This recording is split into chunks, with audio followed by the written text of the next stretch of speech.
Hi everybody, I'm going to show you 3 Parkers today. Have them here in the leather shop where I have pretty good light. This first one I'm going to show you is a refinished Parker GH. That's a mid-grade Parker. Got some engraving. It's got Damascus barrels. It's a fantastic shotgun that's had new wood put on it. It's not a collector necessarily. 32-inch barrels. This gun is a gun that came to me from Texas, and it is a very nice gun. There's a couple things I have to do to it. If you notice the top here, you probably can't see it. There's a little hairline crack right there. Yeah, you can see it. And that has caused this to spread just a little. Right there, see the wood is pulled away from the metal just a little bit. Top tank. Anyways, that's going to have to be pinned. And so, unfortunately, we'll most likely have to checker this side panel to match this. Which will be alright. It'll be good. It's better than leaving it. Pinning it's not never something you'll want to have to do, but it's sure better than letting it spread and crack. So that's that one. New case color. See how that case. Oh, and another thing about the GH. Look at the comic game birds. That's called comic game bird engraving. Parker was really good at it. It pleases me for whatever reason. It tickles me. The ones that did it the best were Meriden. They had some really funny looking birds. I'll show you this other Parker GH right here, the other side of it. Look at those guys. Hilarious. Supposed to be ducks, I suppose. Very few English guns have game scene engraving. It's more of an American gun thing, and so Parkers are American-made guns. And they say the reason the English never had game scenes is because they never saw any game. I doubt if that's true, but we'll say it anyway. This gun also has Damascus barrels, but these barrels have not been reblued. That would be the original look with lots of wear on the wood, lots of wear on the metal. This gun is in original shape.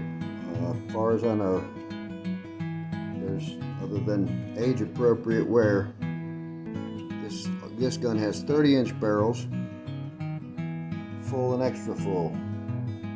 Now the one I want to show you the most here is this guy. It's a straight stock. No engraving except for that little sort of a chicken track around the outside. This is a Parker VH. And I love this gun. This is my personal gun. It's been my waterfowl gun. And this gun has the unique habit of just sort of shoots where you look. And you can see how worn and beat up it is.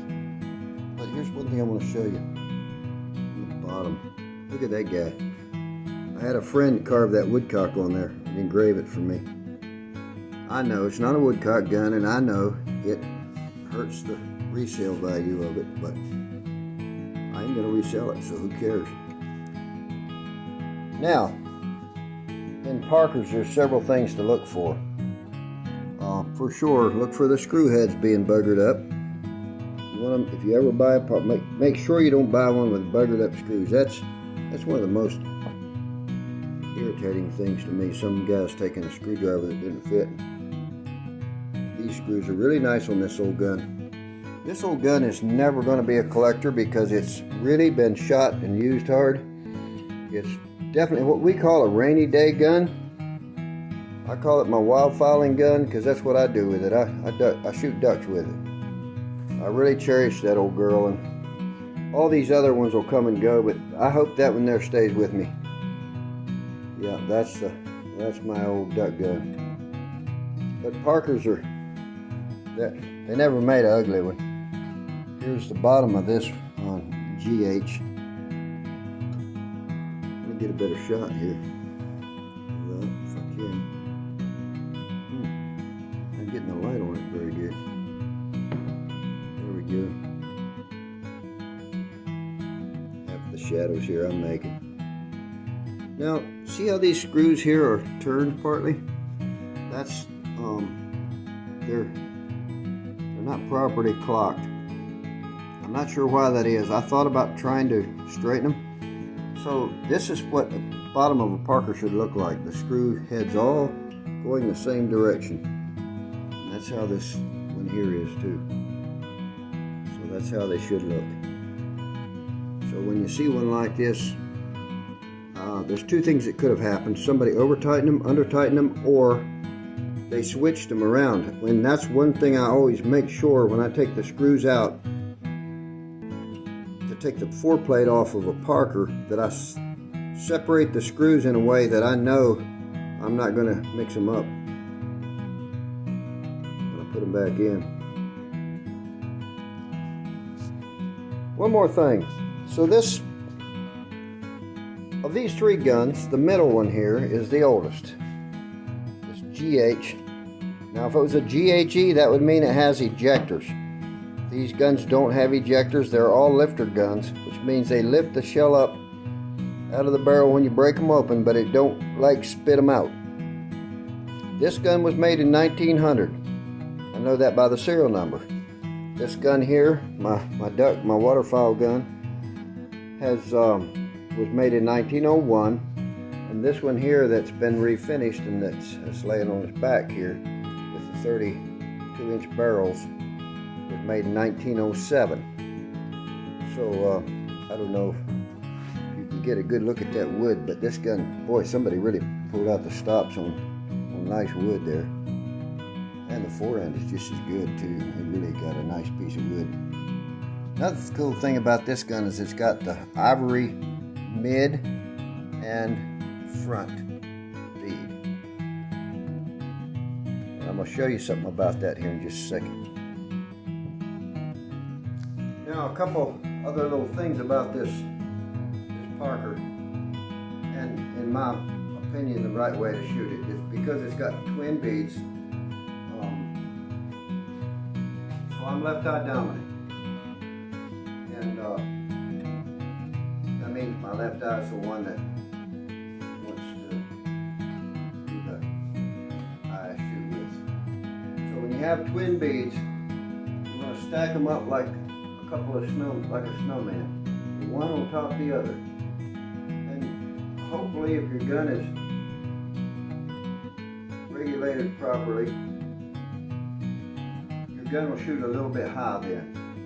What's nice about a gun that shoots high, what I prefer, a gun that shoots high, is you can put your barrels right under the target